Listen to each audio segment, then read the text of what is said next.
haven't seen a winter like this in more than a century. Mickey Mouse now in the public domain. Riot games if you don't know. Wave for Trump, so he... All lies will be exposed. Take my life, Usul. Ready to rumble. And he's got plenty of tricks up his sleeve. January was month 2 of trying to learn to be a new father. We had a little girl in November, and after an emergency C-section, we both had no idea what we were in for.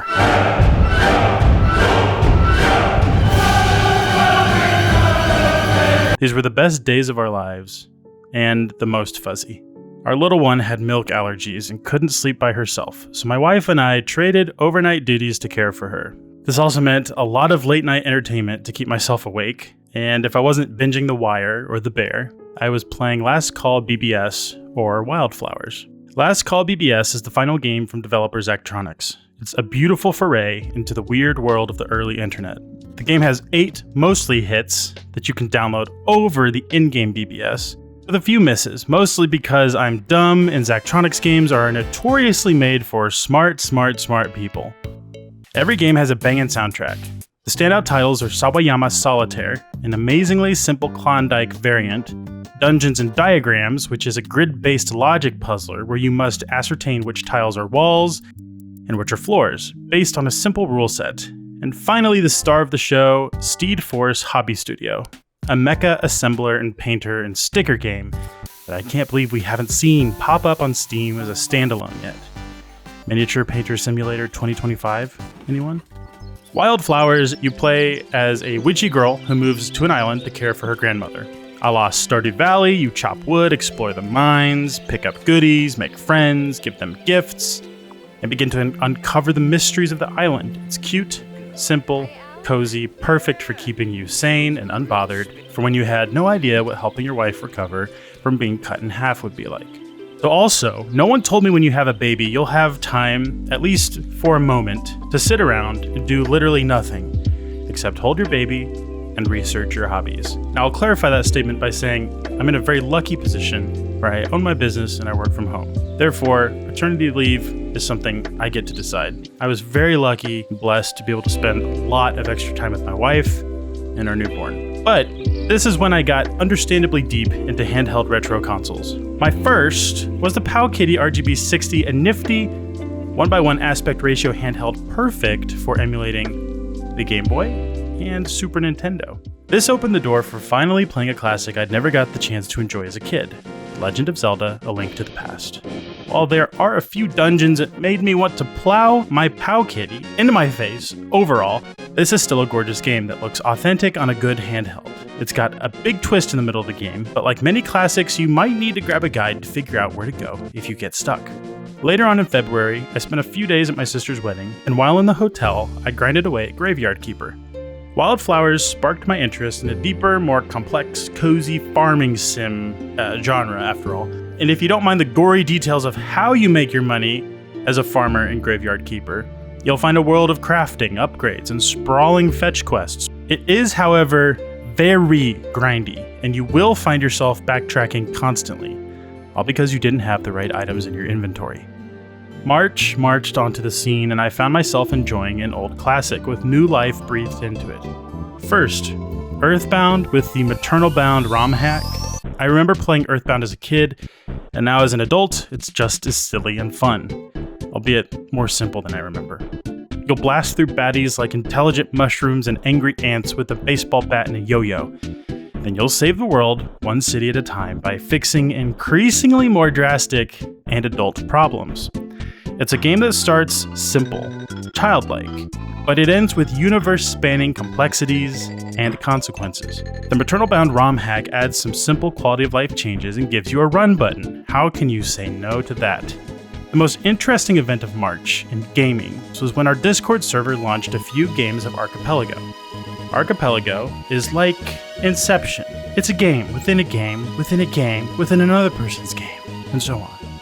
Everyone picks an eligible game, and let's say, which is what I did, I played Dark Souls 3. I progress in my game until I reach a point where I need an item to proceed. In this case, I destroyed Vort, and now I need a small Lothric banner in order to get picked up by the demon things and progress in the game. Normally, just across the street, up the stairs, High Priest Emma gives you this item. But actually, she gave me an item for someone else's game. When I get that item, Archipelago updates their save file, and now they have whatever gated item they needed to proceed. Their version of the small Lothric banner, in other words, or upgrade their character, or whatever. So essentially, I'm now soft-locked until someone else finds my small Lothric banner in their game. This ultimately becomes an exciting cooperative hidden item game.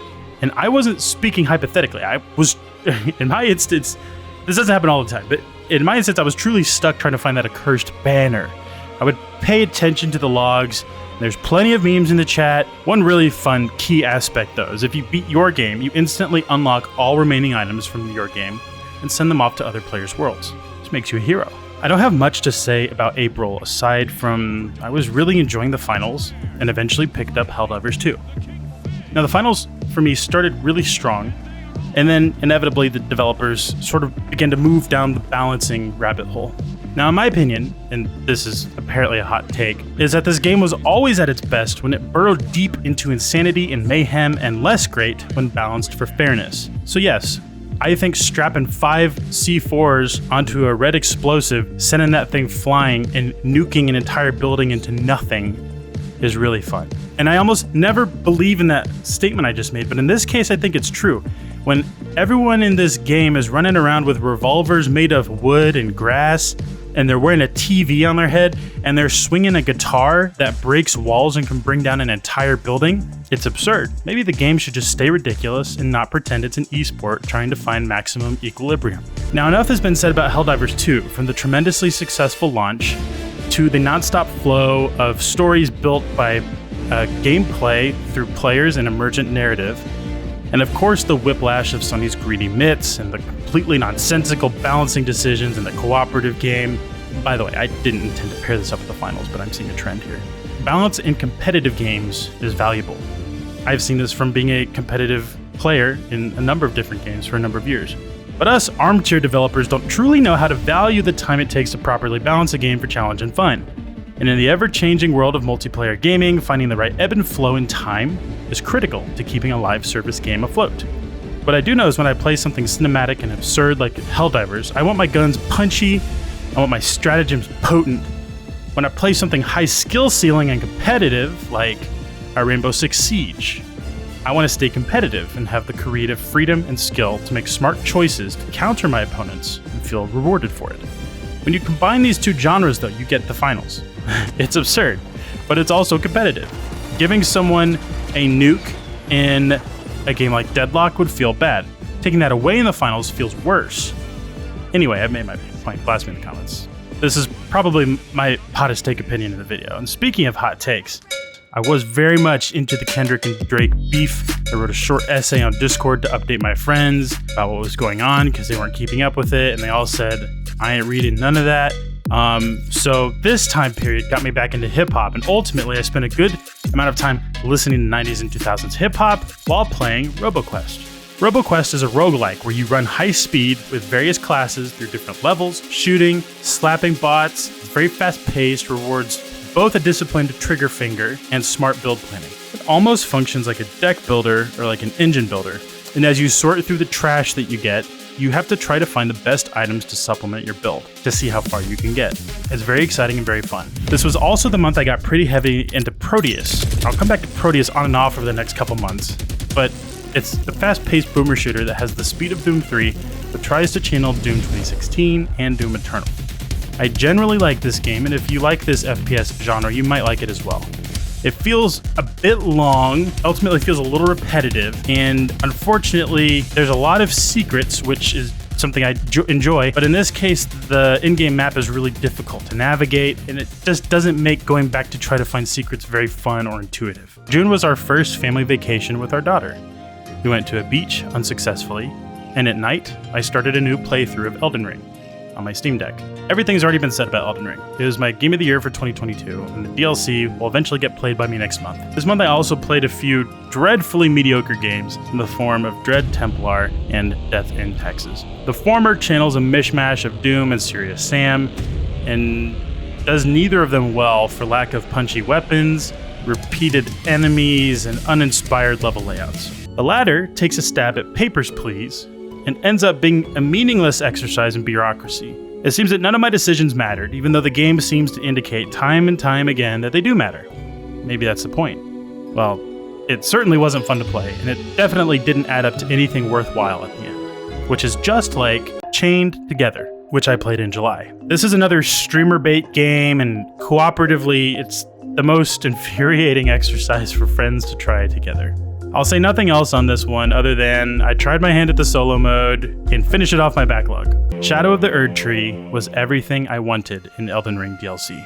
A new world, so many new enemies, new weapons, new playstyles, it's got everything. And while I'm stoked for Night Rain, Shadow was dark, full of surprises, but not actually as difficult as everyone made it out to be. Now, that might be because I had the most busted build I could find in the double anchor jump attack build. But if you enjoy Elden Ring and you haven't played this yet, please do. Now the other night, my friend Andrew and I were watching the Game Awards. We saw a trailer for a game where you pack the trunk of a car, and he said, you know, when I see these games like this, I always think, gosh, why did someone make this game? Who plays these games? And then I remember you exist. And he's right. Give me a game where I can do basic household chores, but gamified, and in a digital setting, and I'm quite on board. This month, I finished A Little to the Left, which sits in that same vein. It's cute, charming, and always left me smiling and content. It's a tiny bit cumbersome trying to sort out all the extra organization puzzle solutions, but luckily the game tells you when there's more to suss out. August brought a humble bundle filled with escape room games. I tried my hand at these, all while plunging into 3 games I'll give quick reviews for. Monster Train is a deck builder, a la Slay the Spire, where you mash 2 different deck types together and defend your hell train from an assault of enemies. It's fun and furious, but I haven't given it enough time to know how well it holds up to replays. Slay the Spire and Ring of Pain gave me a lot of trouble before I eventually netted my first wins, but Monster Train was a quick W, therefore I have not gone back to it since. Final Fantasy II Pixel Remaster takes the original Famicom release and beefs it up into a modernized game, as well as they can make it anyway. It's notorious for an interesting take on leveling up skills, so instead of getting individual levels from experience points, you're increasing the potency of your skills by using them to increase your sword attack with a sword, or controversially, to increase your HP, attack your own characters, because they take damage, and that will increase their HP over time. It's strange now, and strange for its time. Even after many quality of life fixes, narratively it's still a game that is resoundingly glum. Much like playing a Curse of Strahd or XCOM campaign, every step feels like 1 step forward in one area, and 3 or 4 steps back in another. The Emperor of Palamecia is constantly conniving and killing anyone in his way, while he moves toward world conquest. It's always choosing the least bad option, with every victory underscored by yet another death or failure here or elsewhere. This is not my favorite Final Fantasy game, but now it's beaten.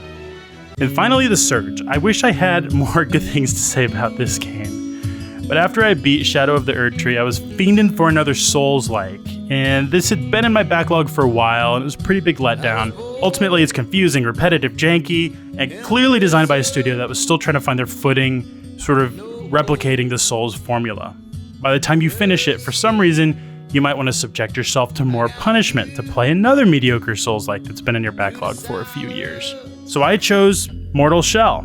That's the one. It's just as janky as The Surge, maybe worse. You'd think I would have learned that a janky Souls-like can't carry the same weight as its inspiration. I didn't. But instead of reflecting on the corpse of that horse, let's instead look at 2 incredible indies that I played in September.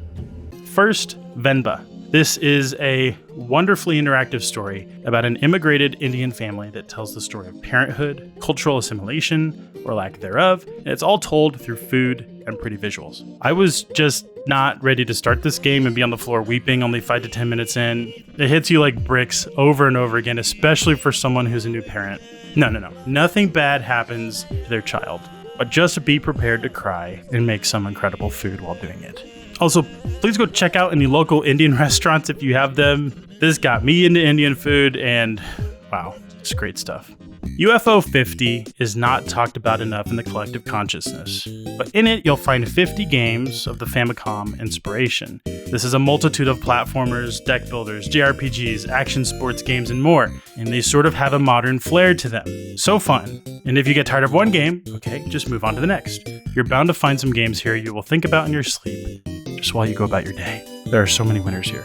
Now, it was some point in September or October that I discovered Deadlock, Valve's third-person MOBA. Now, I could gloss on and on about this gem of an early access MOBA, or how it took someone who had sworn off the genre entirely, only to bring them reeling back into it with its dirty, grimy claws. That's me, by the way. But I'll stop there. I'm making a pact, actually, to drop it entirely in 2025 until release, because I have a few new methods I want to try to enforce to help me focus on backlog and less on endless multiplayer games. Now, this month I beat Escape from Mistwood Mansion, Path of Giants, and Blasphemous. Mistwood Mansion is an amazing lock-like, which I've done a video on in the past. You should go check it out. It's a really cool game where you must solve puzzles to leave the mansion. It's a witty, fun, cutesy, and it's quick to learn. It's so worth your time, especially if you enjoy escape rooms. Path of Giants is a short puzzler where you control 3 differently colored little Eskimo monster guys. Each can move one at a time, and you'll use them to climb on top of each other, activate their own special switches, and arrive to the finish line. It's decent and kind of cozy. Blasphemous is the utter opposite. This is a gritty, gory, gooey, ooey, oozy, innard splashing, rip and run Metroidvania with a lot of guts to spill, and even more in terms of secrets. The story is obtuse, maybe even more than a FromSoft game, and if you aren't careful, you'll miss out on getting the chance to 100% it at no fault of your own. To me, it feels needlessly obtuse and open-ended, and while I mostly enjoyed Blasphemous during my playthrough, it left me craving something that had a bit tighter gameplay, but I suppose not all games can be Hollow Knight. November was a month I finally got to explore the backrooms. Popular meme mixing liminal horror with SCP copypasta. An infinitely repeating alternate dimension filled with endless hallways, malicious entities, and pages of wikis. Backrooms Escape Together was our trial, and we beat it rather quickly. Unreal Engine 5 takes no prisoners, and this made for a spooky atmospheric romp through another reality. I also wrapped up Goku's story map and Dragon Ball Sparking Zero. Now, 2024 has been a weird year for me, but it's also reignited my nostalgia for my favorite animated series as a child in the form of Dragon Ball Z. Getting to relive the stories and even the new what-if scenarios has been a blast. Finally, December. The year comes to an end and the holiday season finally sets itself into place. I spent the better part of the year listening to No One Can Know About This, which is a podcast with a provocative title and a very interesting premise, where the hosts play through every Final Fantasy game. That means Final Fantasy 1 through 3 on the NES, and so on. It's an amusing premise, but it's made more amazing knowing the hosts actually have to relive the experience after finishing it, because they review their footage of playing each game, then they record commentary to create the episodes. It's been my favorite media from the year. It's got me through a lot. I don't know if you ever get this. Sometimes you get an urge to revisit an old favorite from the past. Usually, if I decide to do that, an old game, I might get a few plays in and drop it, and I've had my fix. But this podcast has not only staved off those desires, it actually puts me in a place where I can finish the game by listening to them play it, and I sort of get the experience of playing it without the headache of buying the game or finding it and then tweaking it so it works well on modern hardware. All that stuff is avoided. However, after listening through their playthrough of the original Final Fantasy VII, it did make me cave, and I bought the Final Fantasy VII Remake. I've been thoroughly enjoying this one, and I hope to finish it by the time Rebirth finally releases on PC in January. Balatro is an incredible deck-building roguelike that I finally bought on the Steam sale in December. It's been talked about everywhere. Yes, the hype is real, and it is amazing. So I'll instead spend the last recommendation of this video to recommend Hexarchy. This is another deck builder, but focused on multiplayer in 4X. Think Civilization, but in a nice, cozy 30 to 45 minute window. You'll satisfy both the just one more turn feeling of Civ with the optimization frenzy that deck building offers. You can win by conquest or points. And just when you're realizing how much time has gone by, the game ends, giving you a brief moment to pause and consider whether it's worth staying up another 30 minutes. Now that's a very nice concession, considering you don't realize time has passed when you play Civ, and it's suddenly 3 a.m. and you need one more turn to finish researching that new tech, or getting those units across the river to attack the neighboring city. Hexarchy takes all of those same feelings and condenses them into a small, concise package. And with that, that's another year in the books. So I hope I've given you a fun look back into the year. It's been a beautiful year for me and my family, but there's also been a lot of sad and difficult events from the year, both personally and on a national and international level. Now, I don't really post on this channel very much. We kind of started a podcast and have been pretty spotty with it this year. Our Discord server is still thriving. There's a lot of events and things that we do throughout the year, and whenever I make a video to post, I always say I'd like to make more. We'll see what this next year brings, but I hope that this video brought you some level of entertainment and hopefully some new game recommendations to try out.